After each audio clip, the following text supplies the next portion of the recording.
Disney says that they never had an evil Disney princess before, but if that is true, then Zara isn't the villain of Disney Princess Enchanted Journey like she seems to be. Hi, it's Zo, and Zara actually has good reasons to do what she has done in the game, and the Pixie has more crimes up her sleeves than I originally thought.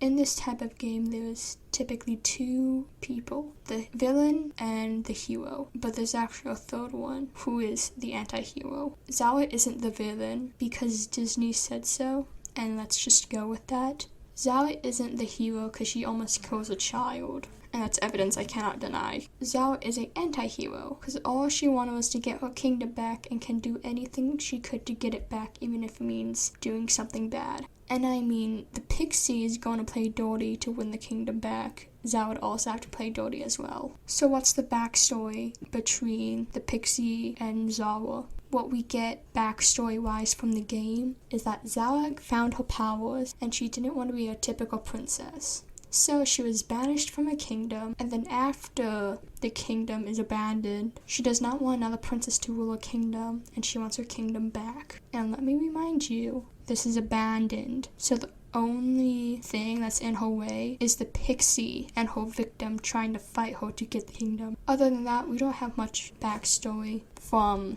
Zara or story in general. So what happened between Zara and Pixie that made them want to fight over this abandoned kingdom? The Pixie was a gift to Zara from her father, and they become best friends. And even though we don't have an age for none of the characters, typically when it comes to child voice actors, Disney would get the child voice actor around the same age as the actual child in the game. So I did the same thing to the adult voice actors, which made the Pixie 38 and Zara would be 37. It would make sense being so close in age and why Pixie would be around the castle in the first place. Now in the actual story, Zara said she got banished for not wanting to learn princess values. I do not believe that in the slightest.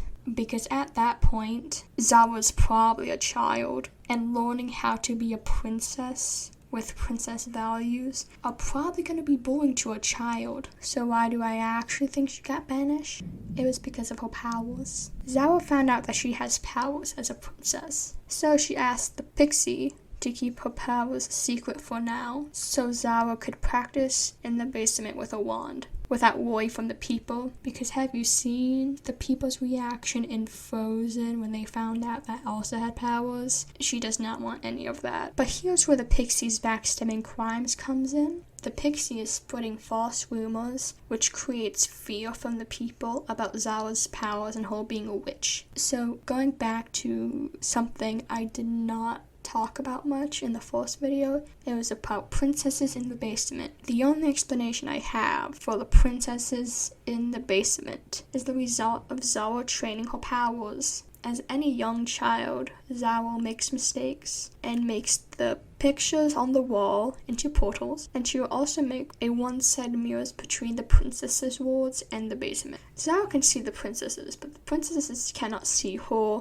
until she goes through the transparent wall, and she never fixed the portals afterwards. So if the people are so afraid of her and think she's a witch, what are her powers exactly? She can create and control bogs, basically the butterflies that are under Zara's spells. And what the bogs can do is that they can steal sound and voices, drain colors from people, places, or things, create mirages, freeze people, time, and objects. And Zara can levitate and destroy the girl's wand that the Pixie gave her, and she has a bunch of other magical abilities. So why did Zara actually get banished? Everyone believes of the false rumors because how close the Pixie and Zara are. So the people are freaking out because the princess can hurt them. So they beg the king to banish her. And because the king does not want to tell her the reason she got banished, like the real reason, she said that if she didn't want to learn how to be a princess, then she has to leave the kingdom. Zara was even more backstabbed by the Pixie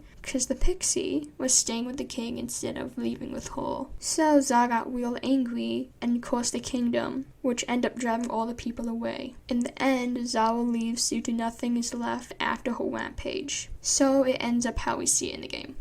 So before my redesign of Zara, what is her original design and what pet peeves I have with it? Her head has too much on the top. She has like some kind of pigtails with birthday party hats that separates like 2 pigtails into 4 of them. She has a crown on her head as well, and the birthday party hats are pattern of stripes between dark and light green, and sometimes the dark green looks like Zara's hair, so it sometimes looks like she's curling her hair with the party hats. The corset and the collar with a jewel which makes the small patch of skin show. It's supposed to break that outfit up, but it's so little to where it's so small. The outfit break does not work. She has big, gigantic, like obnoxious puffy sleeves. The outfits do like some kind of dark green and very light green throughout her design. It looks strange to me. And then I did not know that Zara wears stockings or has teal eyeshadow. Like, I did not even know that. So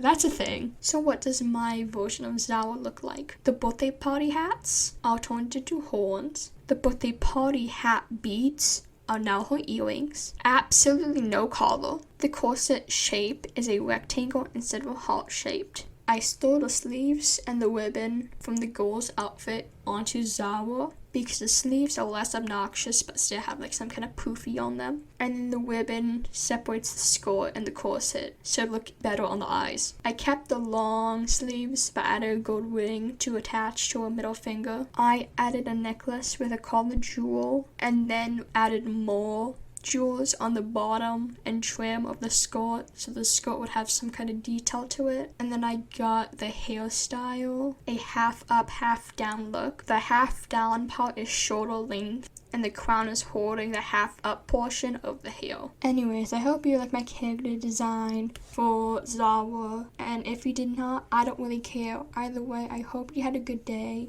Bye!